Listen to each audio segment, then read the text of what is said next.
Oh, y'all look good. I want you to look at something right now. Think of some major goal you want, or maybe it's one you're already working on and you have experienced a lot of setbacks, a lot of defeats. You've experienced a lot of disappointment. Maybe you've already given up. And maybe you just need a little fire, a little encouragement to get back in the game again. Here's what I want you to look at. There are winners, there are losers, and there are people who have not discovered how to win. And all they need is some coaching. All they need is some help and assistance, just a little support. All they need is some insight or different strategy or plan of action to make some adjustments that will open up the key to a whole new future for them, that will give them access to the unlimited power that they have within themselves. That's all that they need. So what I want you to do is think about something you want for you, that's real for you, that's important for you, that will give your life some special meaning and power. And I don't even want you to say, I can do that. I don't want you to assume that. See, 5 years ago when I started out in this area, I would not have been able to make the mental leap that I would be up to where I am right now. I don't want you to begin to just psych yourself out. No. I want you to be able to say something to yourself that will enable you to maintain a level of integrity with yourself. That when you say this, even when you face tremendous setbacks, it will be a benchmark to keep you in the game, to keep you moving forward and experimenting and readjusting your strategy and your plan of action, continuously looking for ways to win. So what is that something? When you got an idea you want to move on, you might not have the money, you might not have the education, you might not have the support or the resources you need. What is that something that can keep us going, that will enable us to act on our dream? What's one of those keys that will begin to help us to discover the secrets to our dream? Here's what I want you to repeat after me, please, with power and conviction. Say, it's possible. That's all I want you to do when you look at your dream. Just say to yourself every day, it's possible. Just say that every day to yourself, it's possible. Because what does that do? See, it begins to change your belief system. See, the way in which we operate, ladies and gentlemen, it's a manifestation of what we believe, what's possible for us. Whatever you've done up to this point, all that it really is a duplication, it's a reproduction of what you believe subconsciously that you deserve and what's possible for your life. Most people operate out of their personal history, out of their memory, things they've done, things they've experienced, things they've seen, things that they have observed. What I'm suggesting that you operate out of a larger vision of yourself. I want you to see yourself doing what you want to do, experiencing what you want to experience, having what you want to have, doing what it is that gives your life some meaning and value. Operate out of your imagination, not your memory. Because whenever you look at where you want to go, I'm wanting to warn you, you will have some conversation back here after you go through the data that you've experienced in life saying you can't do it. And so what you want to begin to do is ignore that inner conversation. Well, most people, ladies and gentlemen, when something happens to them, what they do is they begin to believe that that's the way it is. That's the way it's always been. And they can't see the possibility of it being any different. Example, before April 1954, the common belief, the universal belief, because it had been tried again and again and again and people had failed, the belief was that man was not physically capable of breaking the 4-minute barrier, that he could not run a mile in less than 4 minutes. That was the belief on the planet. It had never been done. But here's what happened, ladies and gentlemen. Roger Bannister came along, and he broke the 4-minute barrier. Now here's what's significant about that. Since that time, up to this day, over 20,000 people have done it, including high school kids. What changed? 20,000 people, what changed? Here's what happened when they got on the track. They knew it had been done. And because they knew it had been done, there was a new belief about this barrier, about this goal that was unreachable. And those 20,000 people got in the race believing, knowing in their heart that someone had done it, that it's possible, that they could do it. And I'm saying that if you know anybody that had some goal, some dream, something they wanted to do, and they did it, then I'm saying that you know in your heart that if someone has done it, then you can do it. It's possible. And that if someone can make their dream become a reality, that it's possible that you can make your dream become reality. And so as you begin to look at where you want to go, beginning to embrace that, it's possible. I'm blessed and highly favored. I've got a lot going for me. I got some good stuff in me. And it's possible that I can bring my greatness out here in the universe. That I can do what I want to do. It's possible I can write my own book. I can have my own business. I can take the trip and travel around the world. It's possible. I can bounce back from adversity and reinvent my life. It's possible. Regardless of where I am, the things can get better for me. It's possible. I'm thinking about two men right here in Chicago who are fairly successful, similar background, educated. They worked for a corporation for many years, and they were among many people that were laid off. Two guys who were very good friends. One went out looking for a job for several weeks along with the other one, and they faced disappointment and rejection again and again and again. They couldn't find any work, which is the story of many people across this country. One guy stopped. He became discouraged. He stopped going. He stayed home looking at television, became very argumentative and toxic with his wife, drinking beer, getting on the phone, talking to his other negative, unemployed friends. And he just gave up. The other guy kept looking for a job everywhere he could go. Every time he could get an opportunity, kept asking people, networking, checking the newspapers every day.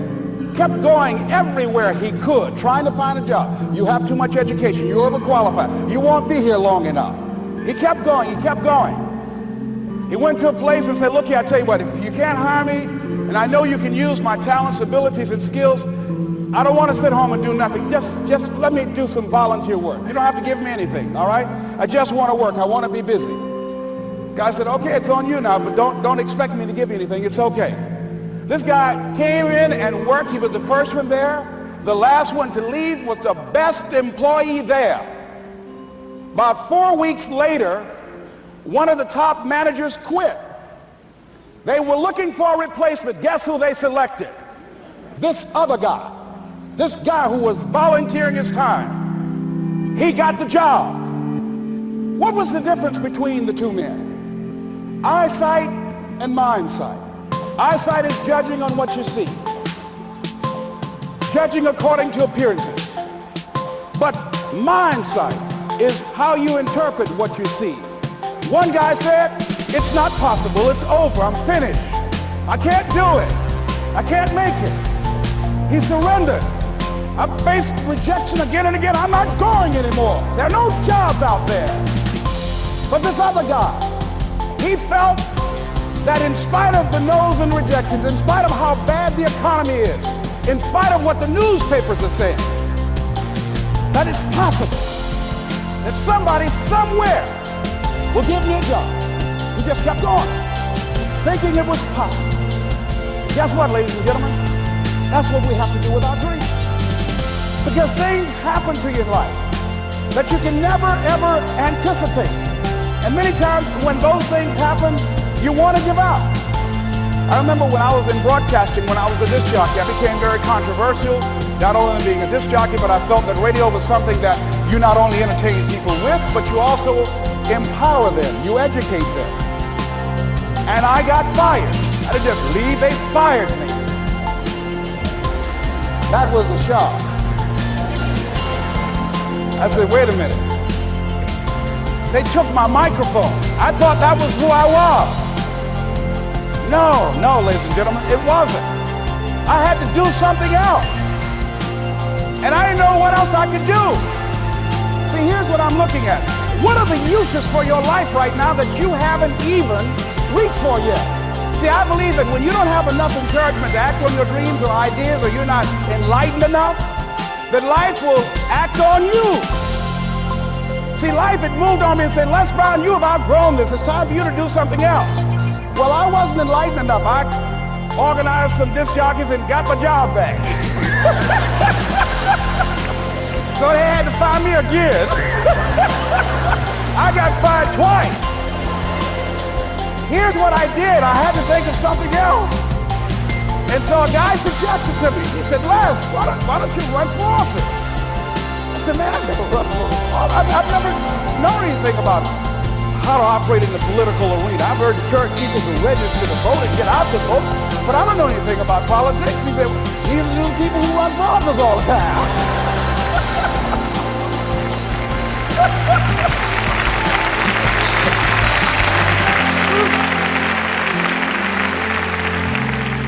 So I ran. Now here's what I'm suggesting. I ran. You got to do what you can where you are with what you have. I didn't have any money. I didn't know anything about the political process. I didn't even have any support. But here's what the guy told me. It's possible you could win. That's all I had. I was running against an endorsed candidate. He was an incumbent. He had the newspaper support, all of the leadership in the community, and I was challenging this guy. So I had a saying when I was on radio, stand up for what you believe in because you can fall for anything. And I would go door to door. I have my kids on one side of the street. I would be on the other, and I'd knock on doors. Hello, my name is Les Brown. Tell everybody I'm still standing. They get on the phone. Child, Les Brown was to my house today. You know the boy on the radio with the big mouth? Yeah, they fired him out here. Say he's still standing. See, I'm saying just keep moving. Don't start feeling sorry for yourself. Don't spend time blaming and talking about what happened to you. See, whatever you talk about, that's what you multiply and expand in your life experience. So don't talk about stuff unless you want it to keep on happening to you, all right? So I got in that kind of action.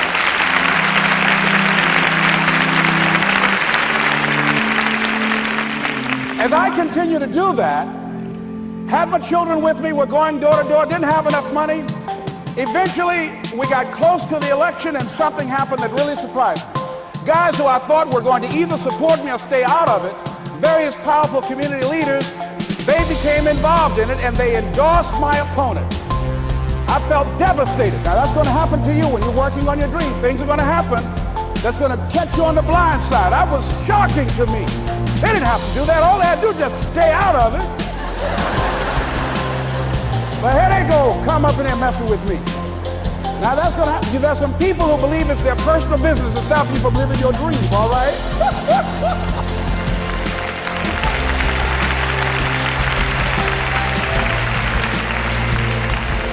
But I didn't deal with that. You want to make your dream come true, you got to stay focused. Some people rather get even than get ahead. Stay focused on where you want to go. I just kept on doing what I was supposed to do. And so I was driving to the radio station. My opponent had over $20,000. I had less than $800. As I was in the radio station, the guy said, "You're going to make a commercial?" I said, "Yes." He said, "It better be a good one because that money can't go pretty far here."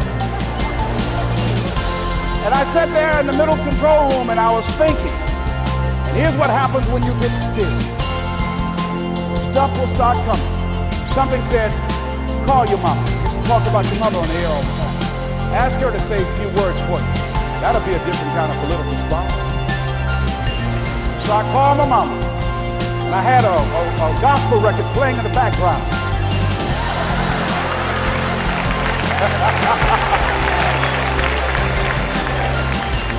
And then I had my mother say, "Hello, this is Mrs. Mamie Brown. When I raised my sons, I raised them to be good children. When they got out of hand, I beat their behind and made them go right. Please vote for my son. He's a good boy."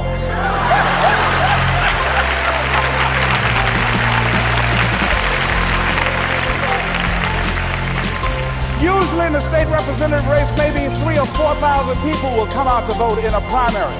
In that primary race, over 27,000 people came out and voted and said, "I'm voting for Les Brown because his mama said he's a good boy." I won, ladies and gentlemen. I won.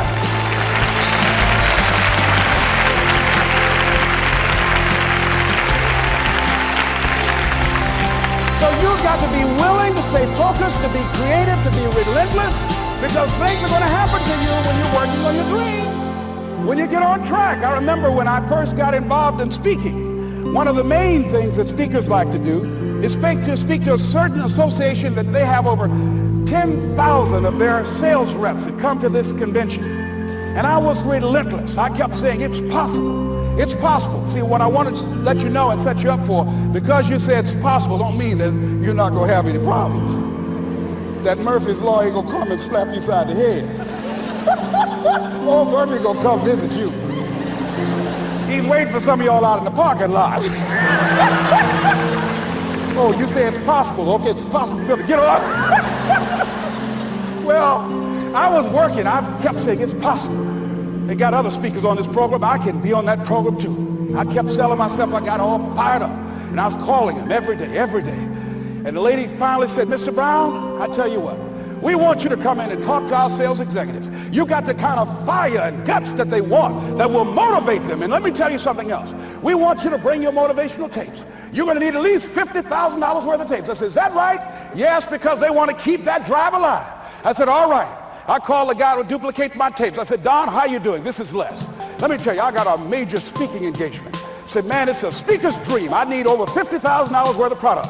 He said, Les, you don't have that kind of credit. I said, I know, but Don, I can sell that. Just right after speaking engagement, I'll give you your money in 4 days. He said, are you sure, Les? I said, yes, but I got a major speaking engagement, and they told me to do it. He said, man, that's a big offer. Let me talk with the lady with you. I said, hold on just a minute, man. Call the lady back. Hello, Evelyn, how you doing? This is Les Brown. I got Don on the phone. What did you say? Do I have the speaking engagement? Yes, you do. And what else you suggest? Les, our people, they buy a lot of tapes. Your tapes are very popular among them. I'm saying bring at least $50,000 worth of tapes, Les. You'll sell everything you got and more. I said, did you hear that, Don? He said, yes. I said, now, if anybody else has to make a decision, are you the final person? She said, I'm the final person. I will send you the contract. I want you. I said, did you hear that, Don? He said, yes. I said, oh, ye of little faith. I said, duplicate the tapes, man. Hung the phone up. Well, he duplicated the tapes. 1 week came by. I'm checking the mail every day. No contract. I said, come on, Murphy, don't start now, man. Come on. Come on, man, give me a break. Come on, you know, this ain't fair. Come on, man. Give your boy a break. Come on. I talked to myself, you know. I didn't want to call him right now. 2 weeks passed by. Murphy said, don't you think you ought to call him? I said, okay. I called, I said, hello, this is Les Brown calling. How you doing, Les? I said, fine. I said, Evelyn hasn't sent my contract out yet. Any additional information you need? So, Les, you haven't heard? I said, no. I said, Evelyn died. I said, she died? I said, did she say anything about me?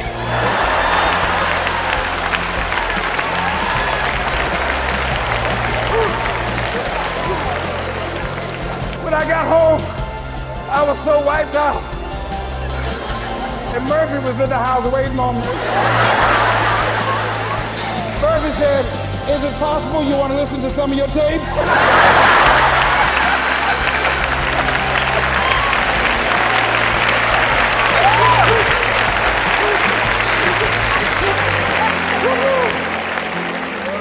But ladies and gentlemen, here's what I had to do. I had to begin to focus on what was the solution. That this was not the only place that I'll be able to sell those products. And as I began to challenge myself and got some help and support and some other input, I eventually did. It took longer, but it was challenging. But I did it. Repeat after me, please. No matter how bad it is, or how bad it gets, I'm going to make it. I'm going to make it. Shake somebody's hand on your right and left and say, you got that right.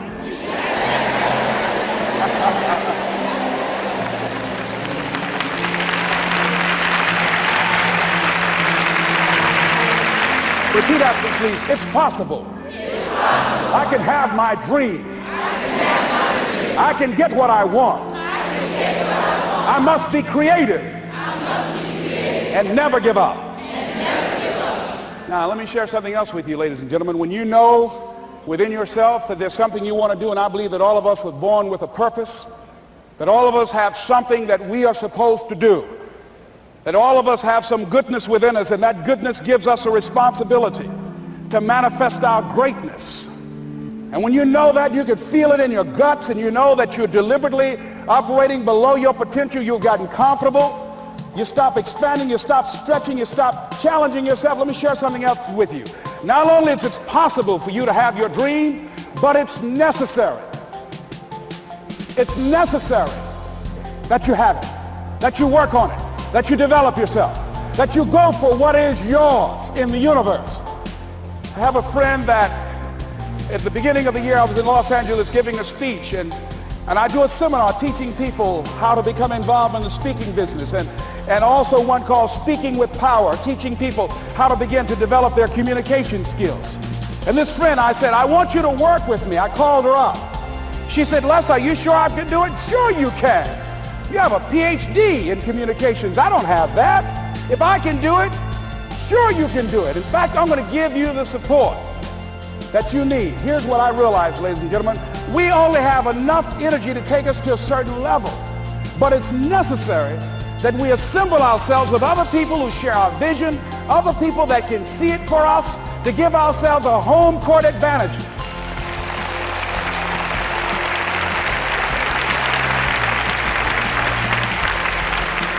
So it's necessary that you seek out other people who think like you, who are growing, who have decided that they are not satisfied with where they are. See, I don't believe that necessity is the mother of invention. No, necessity, in my opinion, is not the mother of invention.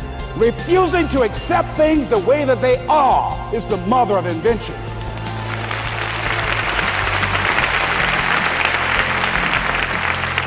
When you decide, I'm not going to settle for this, this is not going to be it for my life, I deserve more than this. See, that will start making you do some stuff. See, a lot of people go to work every day miserable, and all they do is just talk about how miserable they are. But they don't do anything about it. So I was telling her that I knew she hated her job with a passion. I said, you can do this. You got more going for you than I have going for me.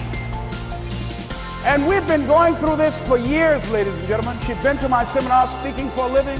She brought her husband, and that was one of the major problems that I realized that happened in her life. He couldn't see it for her. So you got to make sure that you have people in your life that can see it for you, that will encourage you. Non-affirming relationships can hurt you.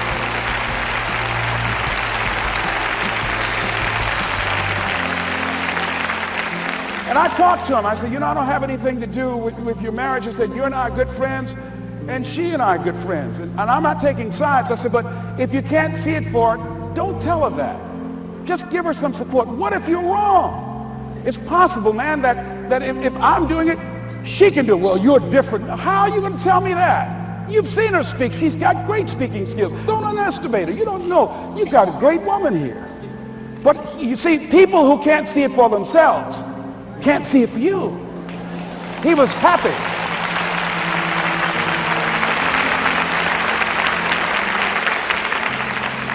So I said, will you do it with me? I said, I'm going to give you the support you need. You can't do it by yourself. I will stand with you. She said, you will? I said, yes. I'm going to make you part of my seminar. You'll do a part of it, and I'll do a part of it. Speaking with Power. She said, okay. 3 days later, ladies and gentlemen, I got an emergency call at my office. It was from her husband.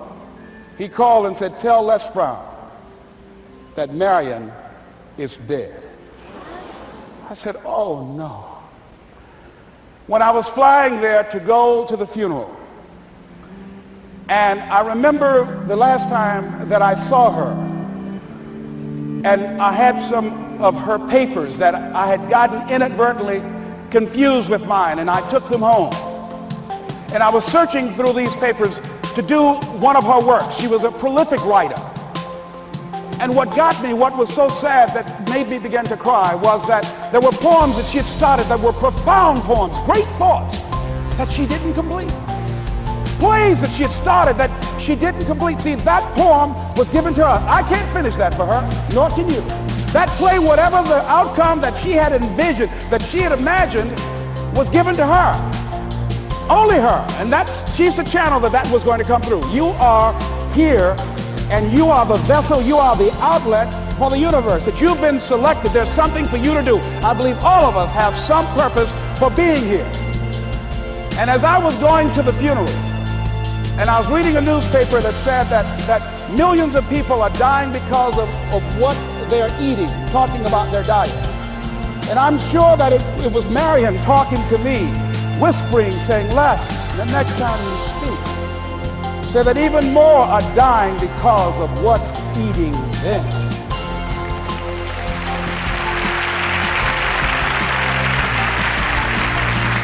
When the challenges of life come your way, you've got to find ways to increase your sense of self-appreciation, because if you don't, you're bombarded with negative stuff every day that beats you down, and you will find yourself unconsciously engaged in self-destructive behavior. If you don't program yourself, life will program you.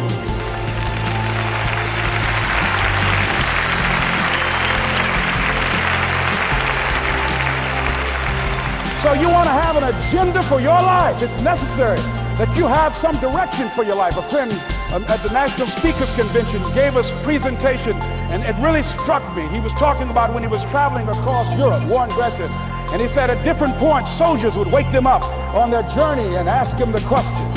And I pose this to you. The question was, where have you been? Why are you here?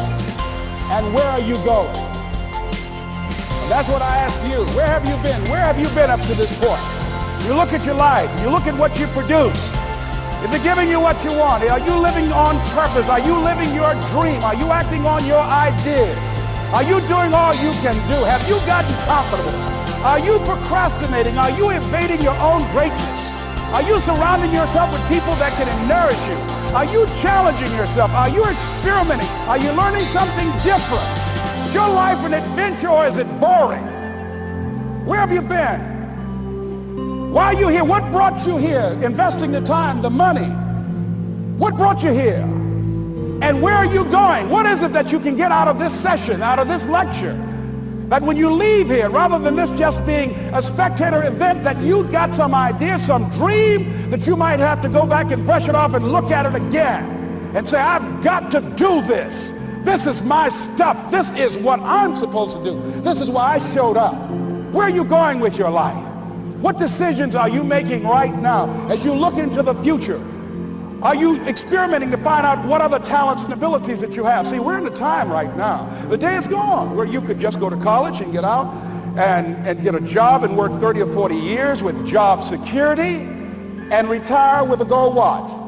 The gold watch days are gone. Brand new day. Party's over.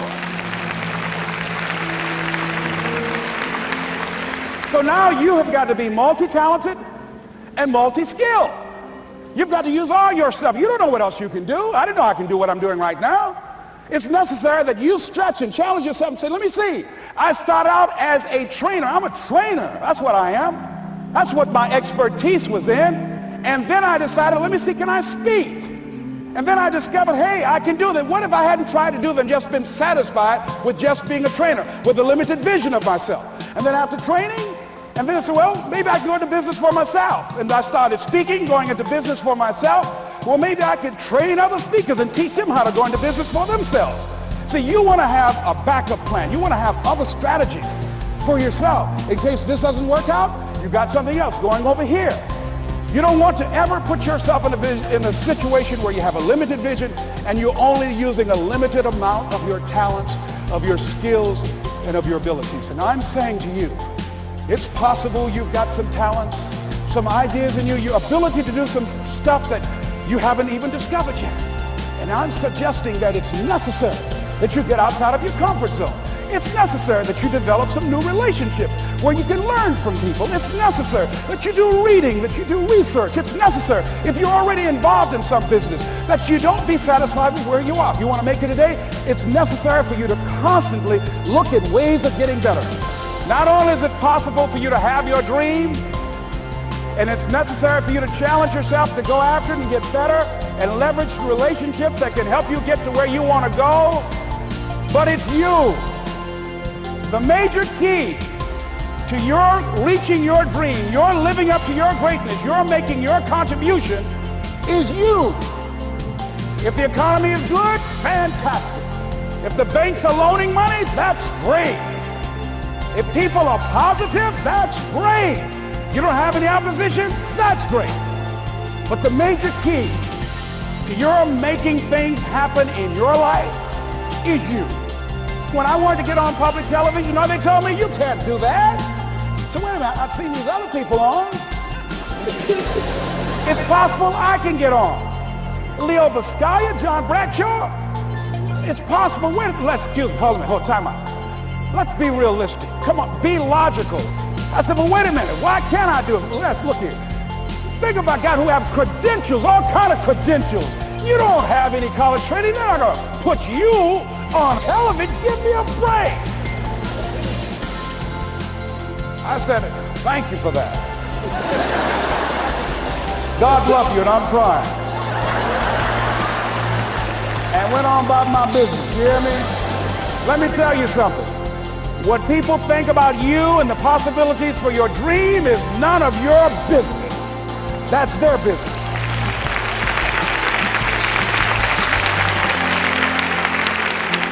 They have no imagination, ladies and gentlemen. They're living out of the past, out of their memory. The attitude is it can't be done because they haven't seen it. They're judging according to appearances. The people that are going to make it in the future, the people that are making it today, let me share something with you. History is being read, but it's also being written by people with imagination.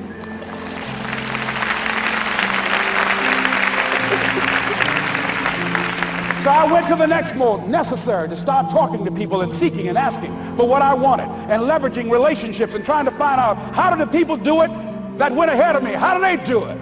And then what is it I need to do? How is it I need to train myself, to develop myself? What's the resources that will be required in order to make it happen? And as I start seeking out and asking questions, I started running into people who said, I know someone who can help you do that. And they helped me get connected with those people. Remember, we have so much energy that can take us so far. It's necessary that you hook up with some other energy that can take you to the next level. I hooked up with them. They said, let's go. I said, away we go.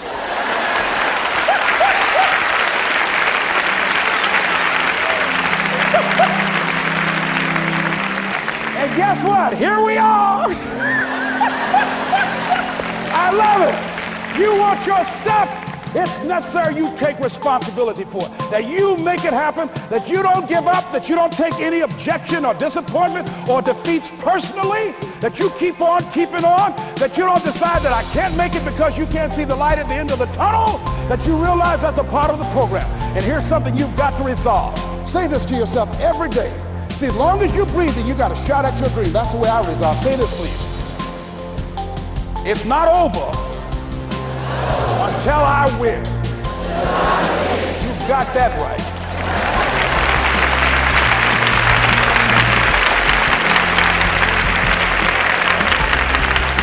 It's not over till I win. Not over till I get through. Not over till I get over. Not over till I get what I want. Door can't open today, look out. I'm going to come back and take the hinges off. That's how you got to do that. You've got to have that kind of courage, that type of determination.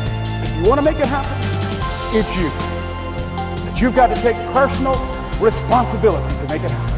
That you have got to own what it is that you want to do. If it's taking care of your well-being, if it's making a difference in our school system, if it's working with senior citizens, if it's to protect our ecology, if it's to create an economic renaissance, if it's just to take yourself to another level, it's you.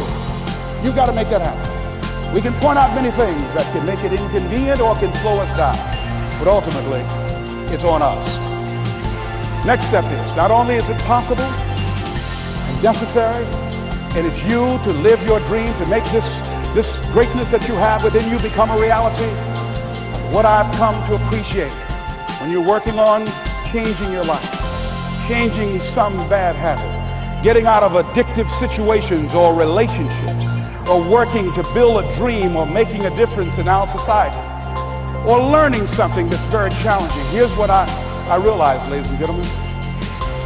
You develop a great deal of respect for it. It's hard. Easy is not an option. It's hard living.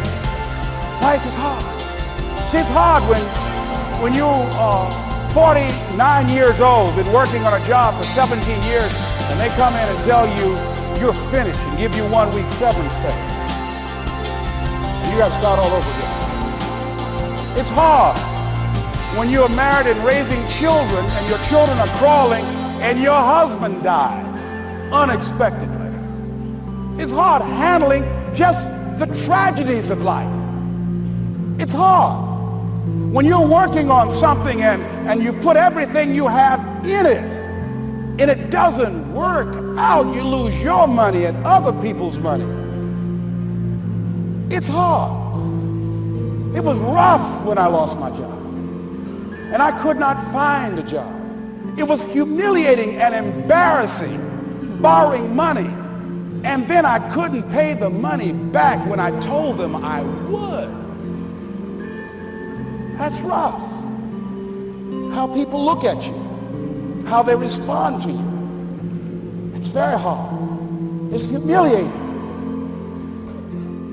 Here's what I discovered that happens to you in life, that you will go through things, and while you're going through them, you can't understand why it's happening to you. But after you go through it, you get back and you look at it and you say, oh, now I understand why I needed that lesson. Have you ever happened to you? Raise your hand. Has it ever happened to you that I couldn't understand it then, but after I got through it, then I saw that that was preparing me for bigger and better things.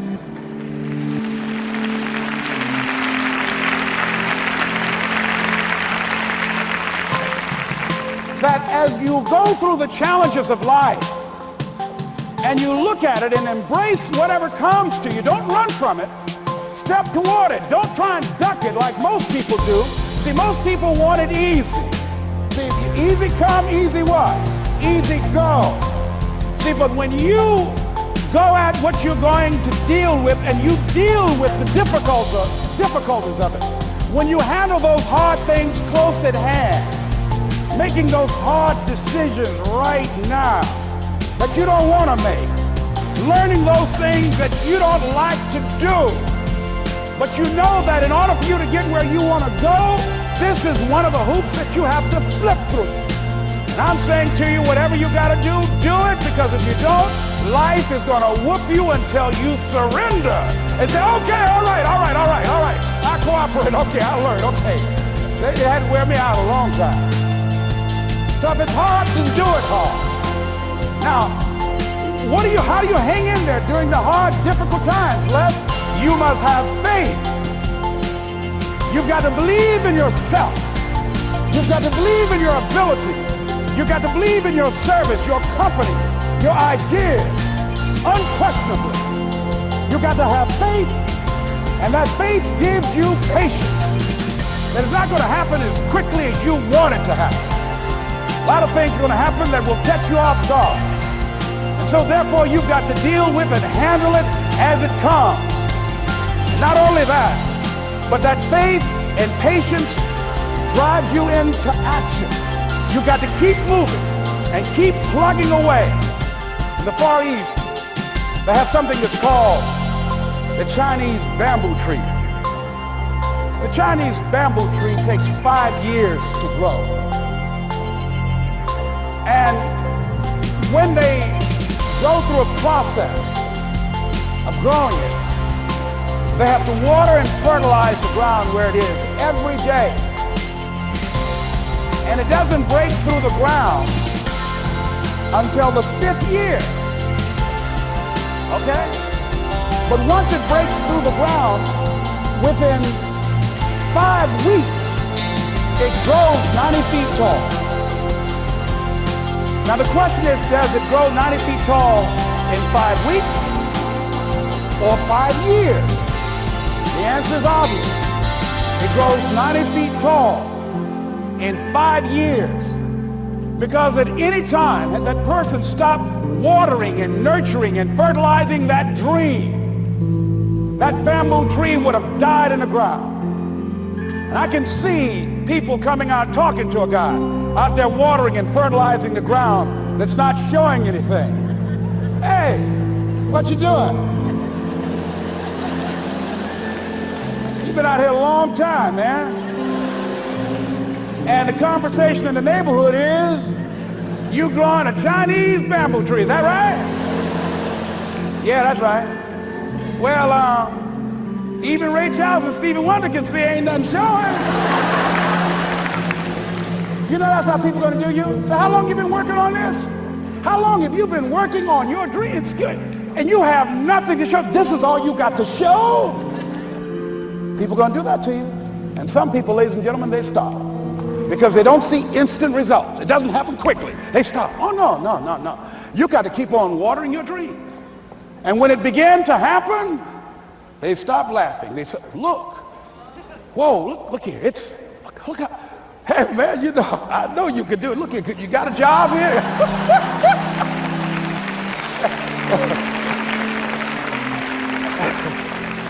See, during those hard times, we didn't know how you're going to make payroll during those times when you failed and things didn't work out. They were nowhere to be found.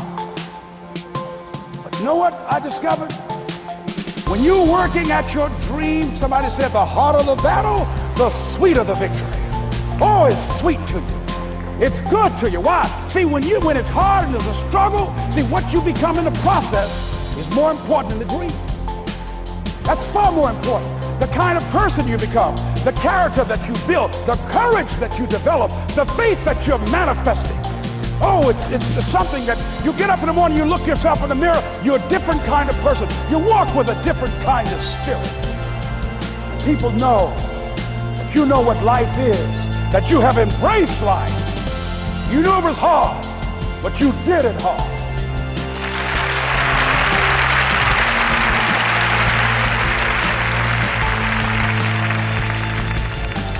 Now that takes us to the next one.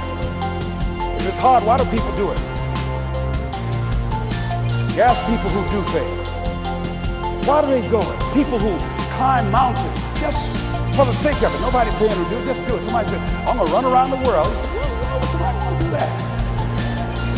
I'm going to swim the Atlantic Channel. Why? Why do people do that? I wondered, why would a Nelson Mandela give up 26 years of his life? Why do people do that? Here's what I discovered in high school. In high school, I decided I wanted to go out for football. Never forget this. And I discovered why people do things. You know why, ladies and gentlemen? Even though it's hard, it's worth it. It's worth it. See, one day we had Coach Alkin Hepburn had this plaque down there and this wood on the floor, on the ground. He said, Brown, come over here. I had my suit on. I said, yes, sir. He said, I'm going to have old Larry Littles down there. Old big Larry. Yes, sir. Big, fat, sorry Larry. Yes, sir. Brown, I want you to get down bull neck. Yes, sir. He said, I want you to run in Larry. I want you to put your helmet right in his pit, right up into his chest. Knock him off that board. You hear me, Brown? You can do that. Yes, sir. Can you do that? Yes, sir. Say, hubba, hubba. I said, hubba, hubba.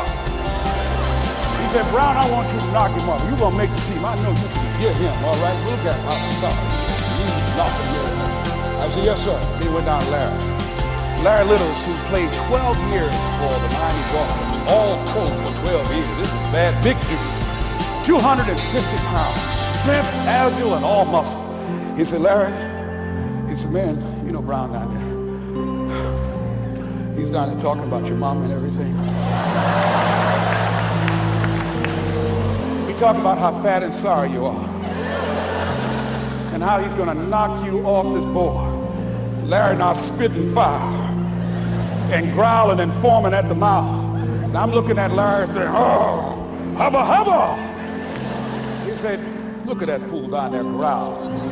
He told me he's going to scare you that you're going to leave. Are you going to leave? No, coach, I ain't going to leave. Go down there and knock him out the park. Boy, coach got back. He winked at me. Go get him, Brown. I went hard. I ran into Larry with my helmet. Larry said, boom. I don't know where I landed. When they woke me up, I said, can y'all take this helmet off me for a minute? I said, y'all got any more positions out here? They said, like where? I said, don't y'all need an announcer? They said, Brian, where you going? I was crying. They said, man, some girls over there. I said, I don't care, man, I'm hurt. So that fool almost killed me, man. He said, Brian, you quit, man? I said, yeah. I said, what? I said, it ain't worth it, man. No, it ain't worth it. Y'all go ahead. Y'all crazy. I'll be your announcer, man. I was calling the game. I was up there in the booth. Call good games, too. Because the pain wasn't worth it to me. And I'm saying to you, you know why people do what they do? The people who go after their stuff, what makes it worth it? It's got to be your passion. You got to love it, ladies and gentlemen. You got to love it. It's got to be what you are supposed to do. You want to sing, and even though they want to invite you to Carnegie Hall, you're going to sing to anybody that listens to you, including singing to yourself.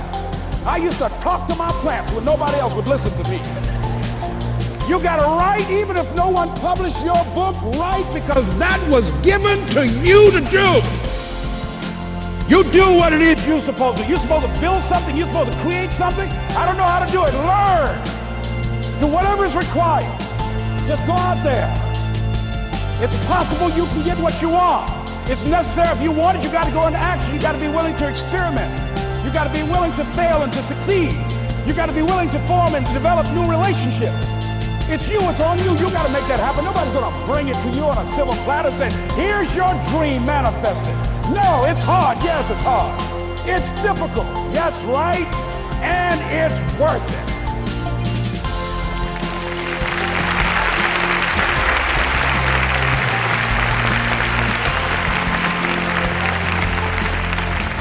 People ask, hey man, these kids, man, it's rough dealing with them. That's right. That's right. You think peer pressure happened overnight? We went through peer pressure.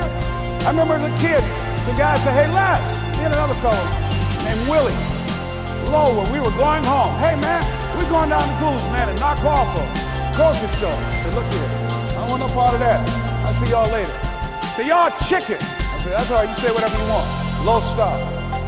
I'm not chicken, man. Don't call me chicken. Then why don't you come? We didn't even ask you to come into place, man. All you do is just drive the car. That's all.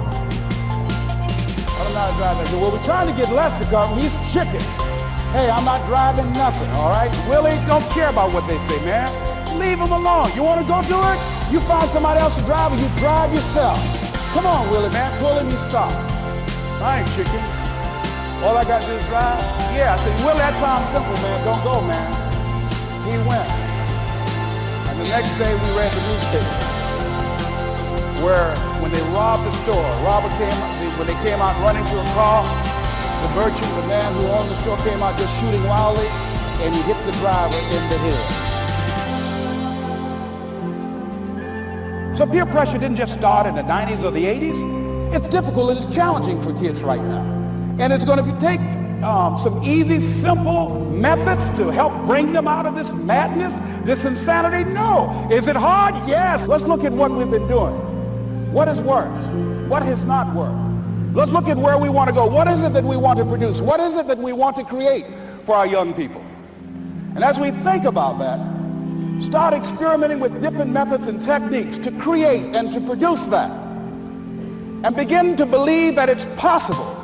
Through our commitment, through our vision, through our determination, our relentlessness, because of our belief, it's possible that we can reduce the teenage homicide rate, the teenage pregnancy rate, the dropout rate, that it's possible, looking at what kind of world are they going to be in. As we look at the global economy, that as we begin to use our collective will and genius and resources, it's possible that we can create an educational system that not only we'll test their minds with information and facts and figures, but we'll teach them how to think and be creative. And what does it mean to be a human being and to value human life? And how do you make relationships work? How do you bounce back from adversity? It's possible that we can give them a curriculum that will give their lives a sense of purpose and direction and meaning, and teach them how to begin to know and operate on a higher level of being, where they become assets to our society rather than liabilities. What if we leave here with that kind of consciousness that it's possible, as opposed to saying we have to write this generation off, that it's possible that we were born for such a time as this and that, that maybe someone here has the idea or the method or some plan of action or an approach that can resolve many of the problems that we're facing with young people today. Whatever we have to do to save our children, it's worth it.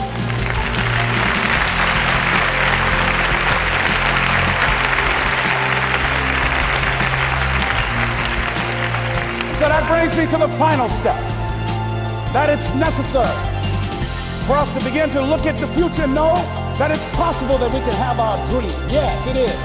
Other people have done it, then we can do it. We fail a lot of times. Well, a lot of other folks fail, and eventually they came back and they succeeded. So it's possible we can have what we want. And we know that we want to get it. It's necessary that we align ourselves with people that think like we do. It's necessary we get negative, do-nothing people out of our lives. It's necessary we never stop learning and growing and developing ourselves. It's necessary that we never give up. We know that it's you, it's me. It's being responsible for our stuff and deciding that we're going to keep on keeping on, that we're going to find a way to win or find a way to make it happen. And we know it's hard. It's not going to be a picnic. Yes, it's hard. It's hard. And we will do it hard. And once we do it hard and we go through it, we realize it was worth it. And once you discover it was worth it, it is done. It's done.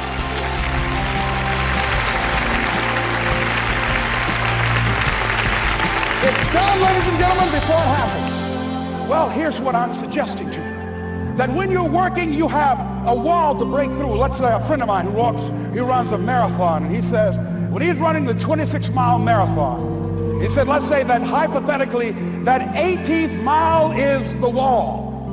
He said, Les, when you get there and you're running, he says, everything in you is telling you to stop, to give up. Every muscle is aching. And you're saying to yourself, I can't do it. I can't do it.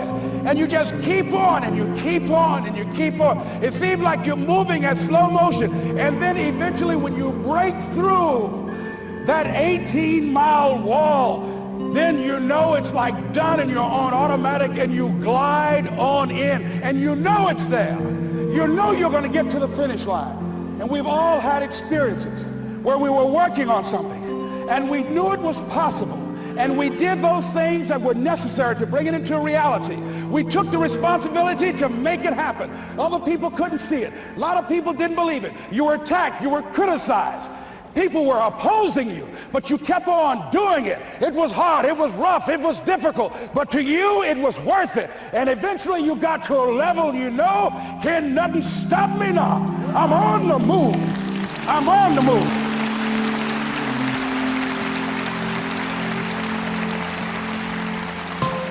Finally, I'm thinking about a friend of mine who is no longer operating on this dimension. His name is Jack Bowling.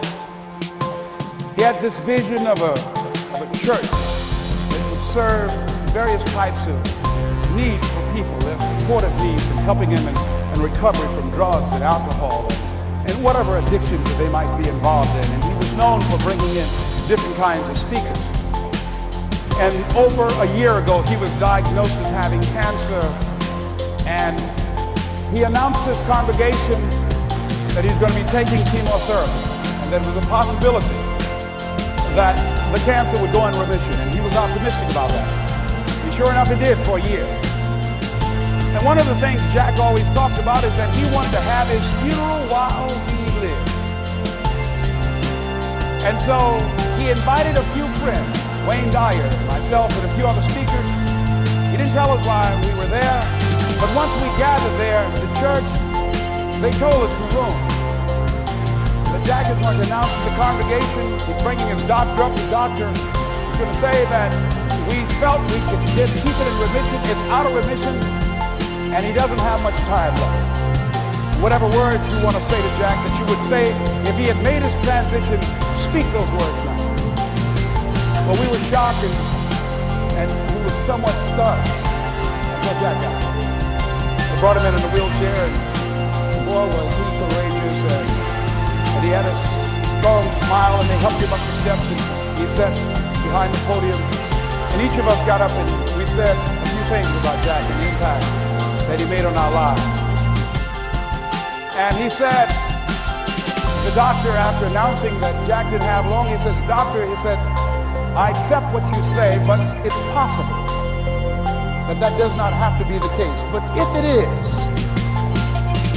I will enjoy life to the very last breath I take, even the chemotherapy. I will enjoy that. And Jack did, ladies and gentlemen.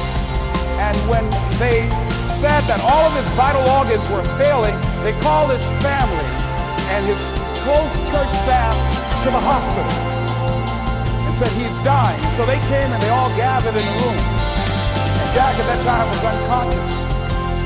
And he gained consciousness. And he looked at them and he said, well, what strength he had, he said, I want to thank you all for being here. You've been a great staff to me. He looked at his sons, his daughter. He said, you've been a great family. He said, don't feel sorry for me. He said, I'm ready to go. I'm looking forward to the next adventure. And he sat there for a little while, laid there, and he closed his eyes, and he lost consciousness. About an hour and a half later, he opened his eyes, and he looked at them. He said, this is embarrassing. I'm not dead yet. They were laughing through their tears. They said, Jack, you are a character. He said, hey, I hate giving up this kind of control. So they predicted that Jack would die at the end of February. And then on the 2nd, they said, he won't see the light of day. He will be dead by morning. Ladies and gentlemen, Jack died on March 4th.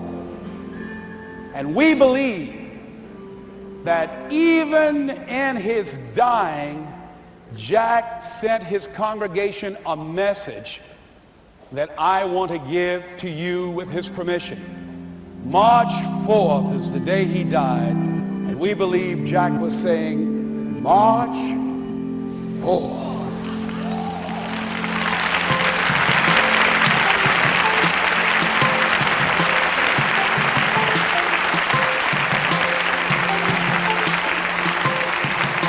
So I say, as you look into the future, while other people are giving up, feeling like victims, feeling powerless, becoming negative, turning on each other rather than to each other, feeling that they can't make it, be ye not conformed to this world, but be ye transformed by the renewing of your mind with the mindset of that it's possible that we can save this generation. It's possible that we can create new industries, a new economy. It's possible that I can find a new profession, a new job. It's possible I can create a new life. And it's necessary that I become actively involved in becoming a positive force in my life and on the planet. And it's me, yes, it's you, it's all of us, pulling together, working together to create this brand new future. And it's going to be hard. Easy is not an option. But if it's hard, we will do it hard. Whatever is required to snatch victory from the jaws of defeat. And it's worth it, yes. It's worth whatever we have to do. And once we know that, it is done. It is done. It is done. It is done.